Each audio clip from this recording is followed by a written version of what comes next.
So we know that requirements are important. How do you actually collect requirements? How do you figure out what the end result of the project should do?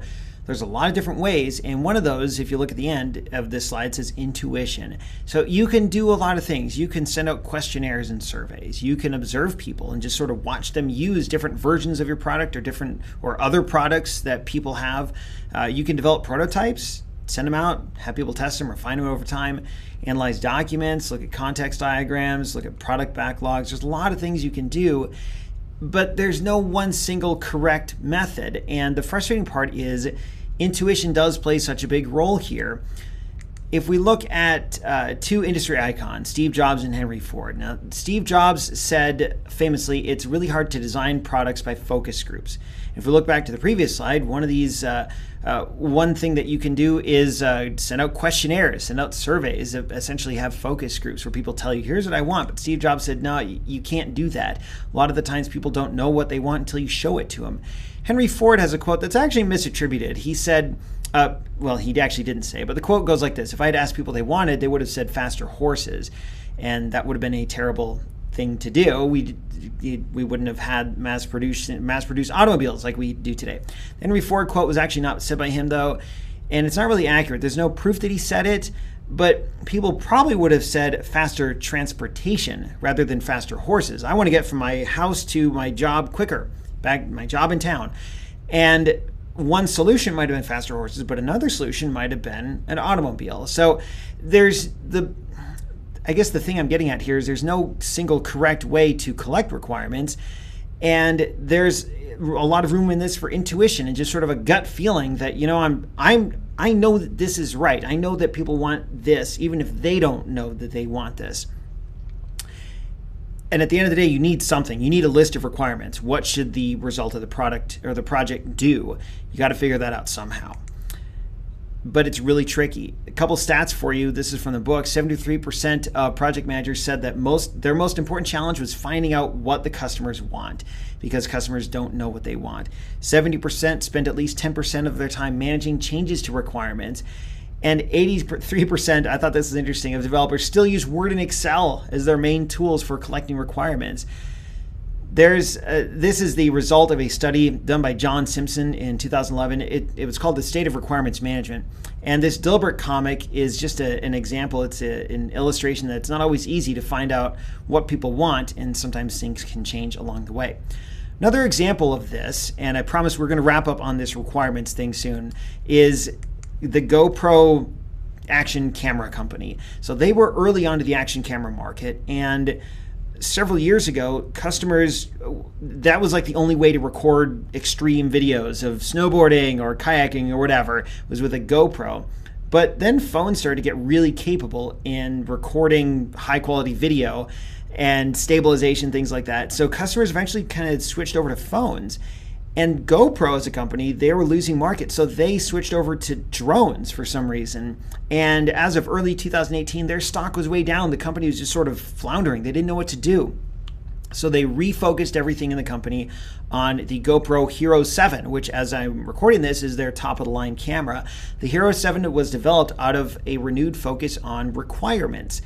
What do people really want in an action camera?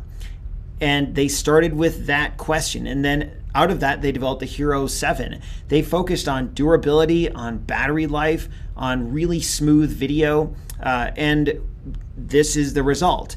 So by focusing on those specific requirements, they created this camera. And we're going to see how things go in the next couple of years. Will be interesting because they have a lot of competition. DJI just recently introduced their action camera called the Osmo Action. It has a front-facing screen, so you can actually hold it out to take selfies and see yourself, which GoPro can't do. It's basically the Hero 7, and it's been upped in key ways. So we'll see how this plays out over the coming years. But all of this is a good lesson in collecting requirements, doing that accurately, and then focusing on them for your project. The Nielsen Norman Group is a consulting firm that helps businesses understand customers and user experiences. And this is from an article they wrote about usability. They call it the 3 rules of usability. And the first rule of usability is don't listen to your users because they don't really know what they want, which is kind of echoes that Steve Jobs quote. They said there's 3 basic rules about usability. Watch what people actually do. Don't believe what they say they do, and definitely don't believe what people predict they may do in the future. Do users know what they want? No, no, and no. So it's interesting, and it adds a frustrating layer to this whole idea of collecting requirements. The moral of the story is people don't really know what they want, but their behaviors can give you a clue as to what they need. And there's a link to this article on Canvas. We'll do a couple more slides here. Don't want to get too long in this video. Ford, I know this is an IT project class, but this is an interesting example to me. Ford had a situation kind of like GoPro several years ago. In 2015, they introduced a new body style for their F-150 pickup. And that truck is consistently one of the best-selling vehicles of any kind of vehicle in the country. You don't want to mess with that formula, but you have to change with the times. They had to get better fuel economy from that truck. And they started with requirements. The new truck had to be light, had to be strong, had to ultimately get better gas mileage, and they worked backwards from there. Their solution was to create the Ford F-150 truck with an aluminum body, which is really strange for pickups. That aluminum is just not really used in construction of heavy-duty pickups like this. And here we are several years later. The first one of these came out in 2015, and we're a long ways into this now, and it's been a pretty good success. By focusing on those requirements and meeting those goals, they put out a truck that is pretty solid. There have been a few issues along the way. It's not as easy to repair this truck if it gets damaged, so shops have had to learn how to adapt to that. But overall, it's been a success and a good lesson in how requirements management can make or break a project.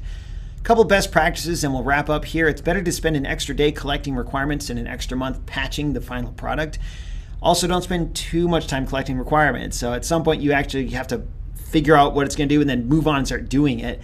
And there's something called a requirements traceability matrix on page 209, which is just a good way for tracking requirements.